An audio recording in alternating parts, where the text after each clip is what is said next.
পুরাতন মালদার 13 নম্বর ওয়ার্ডে গিয়ে ক্ষোভের মুখে পড়লেন বিজেপি সাংসদ খগেন মুর্মু। সেই ছবি আপনাদের দেখাচ্ছি।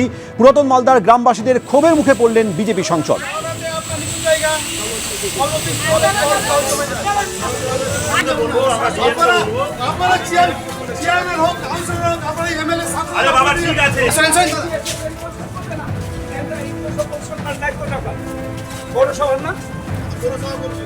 পৌরসভা যদি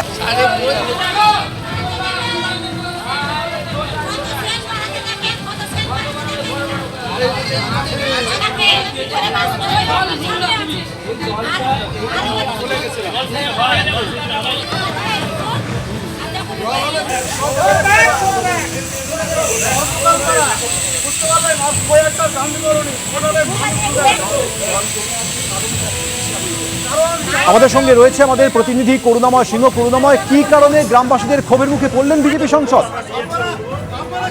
দেখো, পুরাতন মালদা পৌরসভার 13 এবং 14 নম্বর ওয়ার্ড, এই দুটি ওয়ার্ড বেশ কয়েকদিন ধরে জলমগ্ন অবস্থায় রয়েছে। একটানা বৃষ্টি হচ্ছে মালদা জেলা জুড়ে এবং যার ফলে এই ওয়ার্ডে জল জমে রয়েছে কয়েকদিন ধরে। আজকে খগেন মুর্মু সেখানে মালদা উত্তরের বিজেপি সাংসদ খগেন মুর্মু এবং মালদার বিজেপি বিধায়ক গোপাল চন্দ্র সাহা তারা সেখানে যান। তখন এলাকার বাসিন্দারা তাকে ঘিরে ধরে ক্ষোভ দেখান।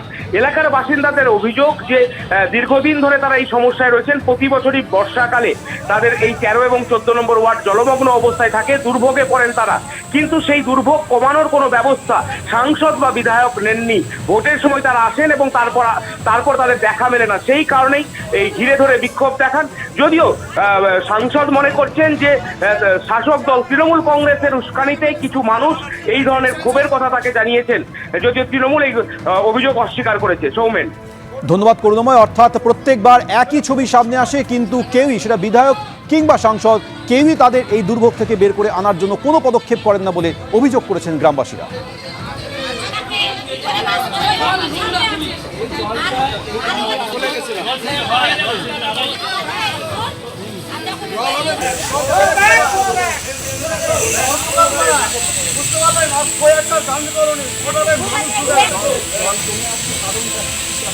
কেন্দ্রীয় মন্ত্রীর সামনেই ভারতীয় জাদুঘরে দুর্নীতির অভিযোগে গেরুয়া শিবিরের 2 কর্মী সংগঠনের মধ্যে বচসা ঘিরে তুলকালা।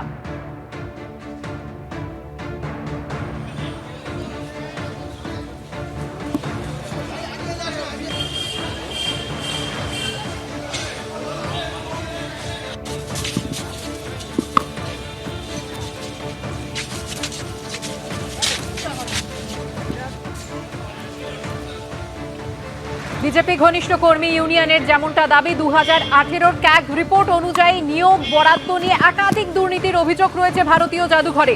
এদিন কেন্দ্রীয় সংস্কৃতি মন্ত্রী গজেন্দ্র সিং শেখাওয়াতের সামনেই সেই প্রসঙ্গ উত্থাপন করায় বাধা দেয় বিরোধী গোষ্ঠী। অন্যদিকে আরএসএস এর শ্রমিক সংগঠন ভারতীয় মজদুর সংঘ প্রভাবিত কর্মী ইউনিয়নের দাবি, দুর্নীতি হয়েছে মনমোহন সিং এর নেতৃত্বাধীন কংগ্রেস সরকারের আমলে। দুপক্ষের বচসা চলাকালীন মন্তব্য না করেই জাদুঘর থেকে বেরিয়ে যান কেন্দ্রীয় মন্ত্রী।